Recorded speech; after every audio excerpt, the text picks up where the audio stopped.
আসসালামু আলাইকুম রাহমাতুল্লাহ বারাকাতুহু। তো আজকে আপনাদেরকে আমি দেখাবো সালাতের ড্রেসিংটা, যেটা আমি রিকমেন্ড করি। বাংলাদেশে এখন বলতে গেলে সবই পাবেন এই ড্রেসিংটা তৈরি করার জন্য। দেখেন কি কি লাগবে। প্রথমেই আমি দেখাচ্ছি যে এই ড্রেসিংয়ের জন্য আপনার লাগবে আমাদের vantage vinegar, apple cider vinegar. আমাদের লাগবে অলিভ অয়েল। আমার যে রিকমেন্ডেড একটা ব্র্যান্ড হচ্ছে এফজে, আপনি যাই মনে করেন সেটা ব্র্যান্ড। এইটা একটা বৈশিষ্ট্য হলো, অত্যন্ত ইম্পর্টেন্ট হচ্ছে আপনারা কীভাবে জানবেন যে এটা ভালো অলিভ অয়েল। আপনি যদি জানতে চান ভালো অলিভ অয়েল কি, আমরা সবাই কি জানি organic, cold press, extra virgin olive oil, তাই না? কিন্তু এটাই সব কিছু না। ওই যে কোল্ড প্রেস, এটার মধ্যে অনেক কিছু রয়ে গেছে। সেটা কি দেখেন, আমার এখানে লেখা আছে first cold press, first cold pressed. এর মানে কি? এর মানে হচ্ছে যে অলিভ অয়েলকে কয়েকবার প্রেস করা হয়, ফার্স্ট, সেকেন্ড, থার্ড, বুঝছেন? যত প্রেস বেশি হবে তত ওর টেম্পারেচার বাড়াবে, কিছুর জন্য টেম্পারেচার বাড়লে তেলটা বেশি আসবে। এর মানে কি, যখন ফার্স্ট প্রেস করে তখন ওইটি হচ্ছে অরিজিনাল। কোনো বোতলে যদি আপনি খেয়াল করবেন লেখা থাকবে না যে ফার্স্ট কোল্ড প্রেস, রেয়ার। সব যেমন লেখা আছে কোল্ড প্রেস। এইখানেই সমস্ত আমাদের কমার্শিয়াল ব্যবসার যেটা ব্যাপার, কারণ ফার্স্ট কোল্ড প্রেস যেটা, সেইটা হচ্ছে অরিজিনাল অলিভ অয়েল। আপনাদেরকে খুঁজতে হবে এবং ওইটি ইউজ করতে হবে। আর বাকিগুলা হচ্ছে জাস্ট নামে অলিভ অয়েল। ওইটার থেকে আমরা যেটা হেলথ বেনিফিটগুলো পাবো সেটা আমরা ওইখানে পাবো না, কারণ অলরেডি হাই টেম্পারেচার এবং সেকেন্ড কোল্ড প্রেস, মানে সব জিনিসপত্র ফার্স্ট কোল্ড প্রেস চলে আসছে। আর বাকিগুলা বুঝছেন ফার্স্ট, সেকেন্ড, থার্ড, এরপরে আরও ওরাই করে, বুঝছেন? তো যাই হোক, নেক্সট কী লাগবে আপনারা জানেন, আমাদের মেডিসিনাল হানি। এরপর লাগবে হিমালয়ান পিঙ্ক সল্ট। এরপর লাগবে black pepper, organic black pepper. এখানে ব্ল্যাক পেপার আছে, কালো মরিচের গুঁড়া। এরপরে এখানে অর্গানিক, এখানে সব কিছু অর্গানিক, দারচিনির গুঁড়া। এই কয়েকটা জিনিস আপনার লাগবে। এখন ইম্পর্টেন্ট হচ্ছে প্রপোর্শনটা হবে এই তিনটা জিনিসের মধ্যে, একটা অলিভ অয়েলের মধ্যে, আরেকটা ভিনেগারের মধ্যে এবং হানির মধ্যে। আপনি যদি আপনার নিজের জন্য একটা পোর্শন তৈরি করতে চান, আমি মনে করি যে একটা টেবিল স্পুন আছে, সেই টেবিল স্পুনের আপনার যতটুকু 2 টেবিল চামচ ইউজ করতে পারেন। এর মানে 2 জন রইল 4টা। বা আপনি যদি একটু কম ড্রেসিং ইউজ করেন, আপনি 1 চামচ নেন। এর মানে কি, যদি আমি 1 চামচ নেই তাহলে আমাকে অলিভ অয়েল 1 চামচ যদি নেই, আমাকে সেম 1 চামচ ভিনেগার ইউজ করতে হবে। হ্যাঁ, 1 চামচ ঠিক আছে, 1 চামচ অলিভ অয়েল নিব। আমি আপনাকে দেখাচ্ছি যে কীভাবে আমি এখানে তৈরি করব, কারণ আমি এই ড্রেসিংটা সবসময় খাই, এই জন্য আমি একটু বেশি তৈরি করব, তাই না? আমি 3 চামচ নিব। এই হলো 1 চামচ। আমি দেখি ভিডিও আপনাদেরকে একটু যাতে দেখতে পারেন, আমি একটু নিচেও দেখা যায় না, দেখি। হ্যাঁ, আচ্ছা ঠিক আছে, অসুবিধা নাই, যাতে আমাকে দেখতে পারেন ওইভাবেই বানাচ্ছি। এটি 1 চামচ আমি দেখাচ্ছি, 2 চামচ, 3 চামচ, তাই না? নেক্সট আমি কি করব, ভিনেগার নেব 3 চামচ, 1 চামচ, 2 চামচ, এই হচ্ছে 3 চামচ। এরপরে কি করব, হানি। হানি আমি নিব অর্ধেক, মানে যে অলিভ অয়েল এবং ভিনেগারের যে রেশিওটা 1:1 আর এইটা হবে অর্ধেক, মানে আমি এখন নেব 1.5 চামচ হানি।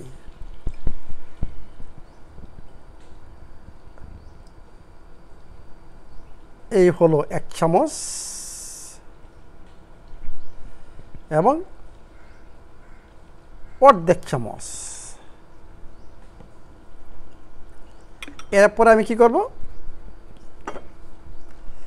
আমি হিমালয়ান পিঙ্ক সল্ট ইউজ করব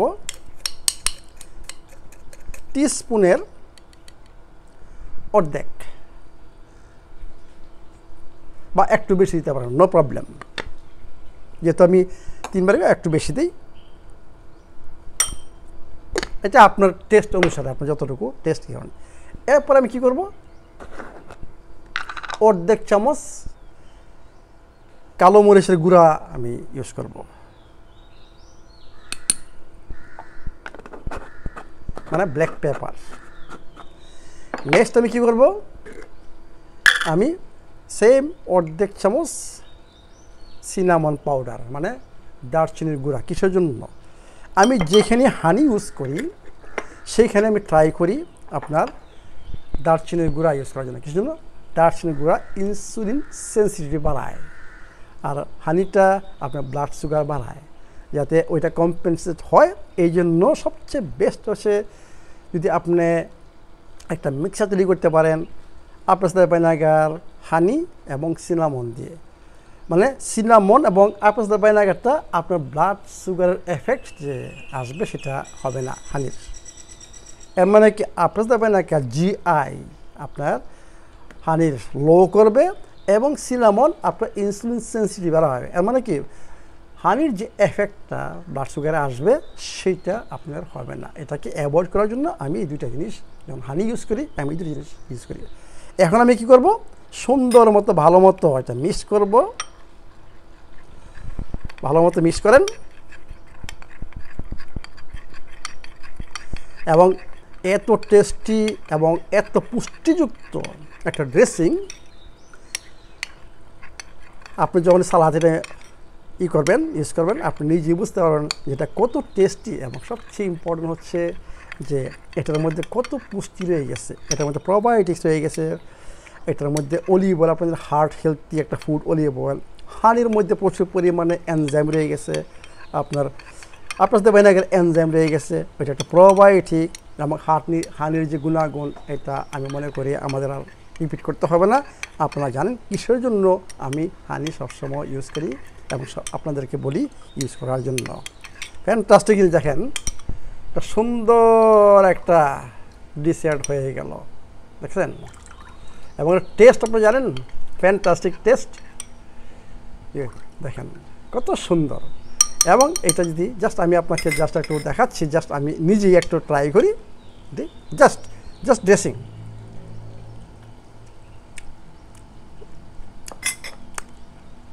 ফ্যান্টাস্টিক, মানে এইভাবে এই ড্রেসিংটা যদি আমরা সালাদের সাথে ইউজ করি এবং সালাদটা যদি আমরা ন্যাচারাল ভেজিটেবলস যত রেঞ্জ বাড়াইতে পারি, যত ভেজিটেবলস ইউজ করতে পারি, সেইটা হচ্ছে সালাদ। রমজান মাসে আমি কী বলছি, সালাদের সাথে বিভিন্ন কয়েকটা অপশন আপনাদের মানে মাগরিবের পর যে খাবারটা খাবেন এই ড্রেসিংয়ের সাথে আপনি ওই সালাদটা করবেন। এবং সালাদের সাথে সিডস, নাটস, মিক্সড বিনস, ডিম, মুরগির মাংস, ইলিশ মাছ বা সামুদ্রিক মাছ, আপনার যত অপশন পান। কিন্তু একদিনে এতগুলো খাবেন না, আমাদের রমজান মাসে কম খেতে হবে।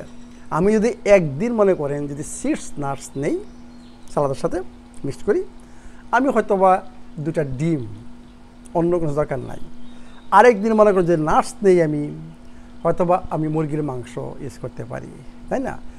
অন্য দিন মনে করেন জাস্ট আমি কিছু ইউজ করলাম, নাটস তো না, সিডস তো না, আমি জাস্ট মনে করেন আর কি রয়ে গেছে আমাদের এটি যে সামুদ্রিক মাছ, মুরগি এবং ডিম বা 4টা ডিম। যখন আপনি নাটস সিডস না নেবেন তখন প্রোটিনের পরিমাণটা একটু বাড়ান, মনে করেন 1 টুকরা মাছ দিলেন ওই সময় 2 টুকরা, বা একটু মুরগির মাংস অল্প নিলেন একটু বাড়াই দিলেন, বুঝছেন। এইভাবে আপনারা বিভিন্ন দিনে বিভিন্নভাবে মাগরিবের পরে ওই রাত্রের খাবারটা শেষ করবেন। এইটা কিন্তু অ্যাকচুয়ালি আপনাদের মেইন খাবার, এটা মনে রাখবেন।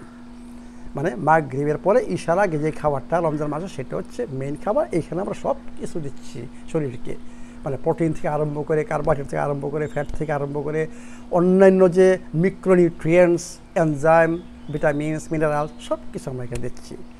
তা আমি মনে করি আজকের এই ড্রেসিংটা যদি আপনাদের সম্ভব হয়, কারণ বাংলাদেশে 3টা জিনিসই এখন অ্যাভেলেবল, আর বাকি জিনিসগুলো আমি মনে করি আপনাদের লোকালি পাওয়ার কথা। ব্ল্যাক পেপার, তারপর দারচিনির গুঁড়া, তারপর আপনার হিমালয়ান পিঙ্ক সল্ট, এটা থাকার কথা। তা আপনাদের জন্য এটা তৈরি করা কোনো ব্যাপারই না। কিন্তু অলিভ অয়েল আমি আবার বলতেছি আপনাদেরকে যে ফার্স্ট কোল্ড প্রেস যেখান থেকে কিনেন, first cold press olive oil কিনবেন।